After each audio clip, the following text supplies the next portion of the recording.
Hi, this is Kamera. What points in the Bible? Day number 74, Joshua chapter 16 through chapter 18. Guys, I got some great points in here. Pretty deep.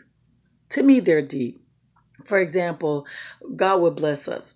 He'll bless us with certain things. And after He bless us, then we're no longer obedient to God in certain things. In fact, we defy God after He's blessed us. And we know better, right?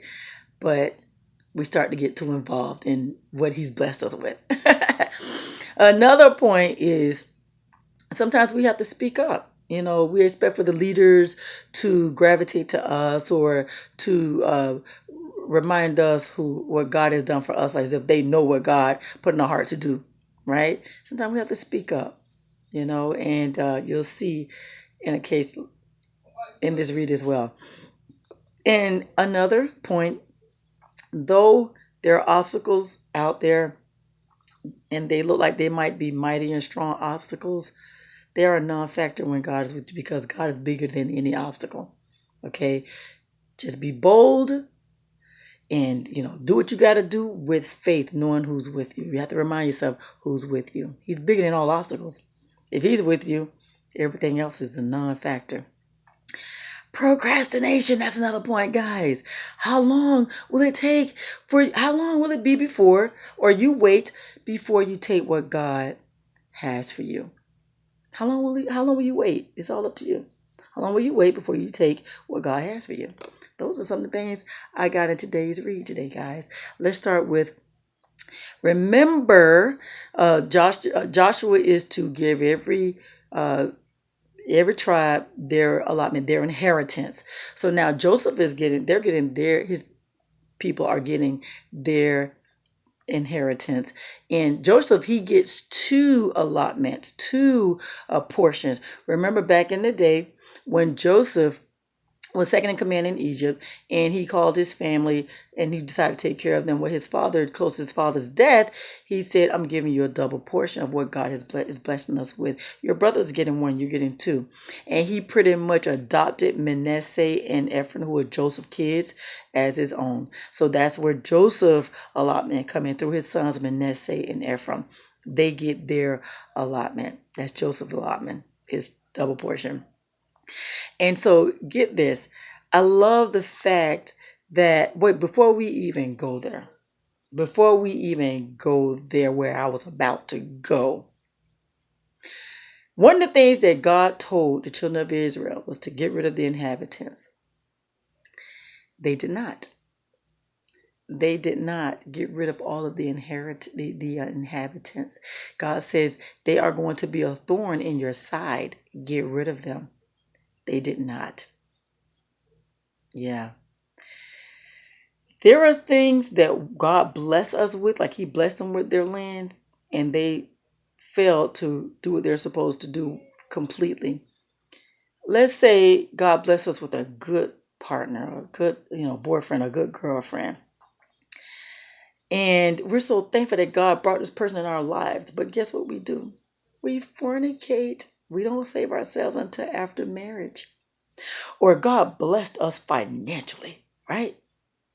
But we don't pay our tithe. God blessed them with that land, and they did not get rid of all that inheritance. Be careful, guys. When God bless us, we need to stand firm in righteousness. I'm just saying. That's a point there, guys. Okay. And so how about this right here? The people of Joseph, they felt like, okay, we only get one allotment. We're huge. We're numerous. And they were like, there are these Canaanites here who live in the plains in this certain area, and they have these chairs of iron, and they're strong basically. So Joshua said, I love the way he answered them. I absolutely love what he said to them. He says, you are numerous and you're very powerful. You're very powerful and numerous. You will have not only one allotment, but you have this certain country, hills of the country or whatever it is for us. He said, clear it to its farthest limit, and it will be yours. He says, though the Canaanites have chariots fitted with iron, and though they are strong, you can drive them out. You Don't matter how big the obstacle is. Does not matter the obstacle. You have to remind yourself who's with you.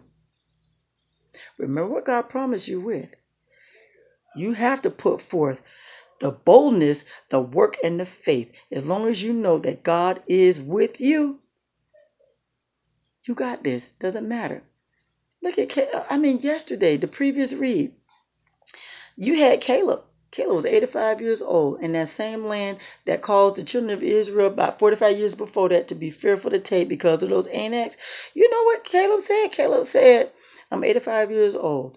He says, with God, with me, I'm taking that land that God promised me, which was that land where the Anacs lived, those giants lived. At 85, he still got that much faith because he knew God was with him. You know God is with you. Those obstacles are a non-factor. Just saying, though. It's here in the word. Yeah, boldness and faith, knowing that God's with you. You got this in your work. Not just sitting back. Yeah, just saying. And so get this. This right here is so good. Okay, there were 7 Israelite tribes left. Joshua said, how long will you wait before you begin to take possession of the land that the Lord has given you? That part, you got that part right there. How long? This is the question, guys. This is the question. Now, Joshua gave them a plan and told them to do this and do that. And then he'll, go ahead and send out 3 per tribe and, let them survey the land. And then they come back and then, everybody get their allotment, right? But this is the part that gets me. He asked a great question. Procrastination, guys. How long will you wait before you take possession of what God has for you? How long, Kamera, are you going to wait before you take possession of what God has for you? How long is it going to take for you to just go get it? Just saying. We do that. We know what God has for us, what we are capable of, but we allow distractions, fear, doubt, and unbelief to stop us. Don't look at everybody else. Don't look about how they did it either.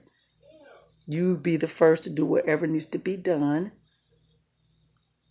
Take possession of what God has for you. How long will you wait before you take possession of what God has for you? I'm just saying, Lord, please give us a boldness to do whatever. Give us a clear understanding of what we should do. Ask God through that plan for direction. I'm just saying. You guys have any points you'd like to add? Please place them in the comments area. There's points in the Bible. Day number 74. Joshua chapter 16 through chapter 18. You have a God-filled blessed day.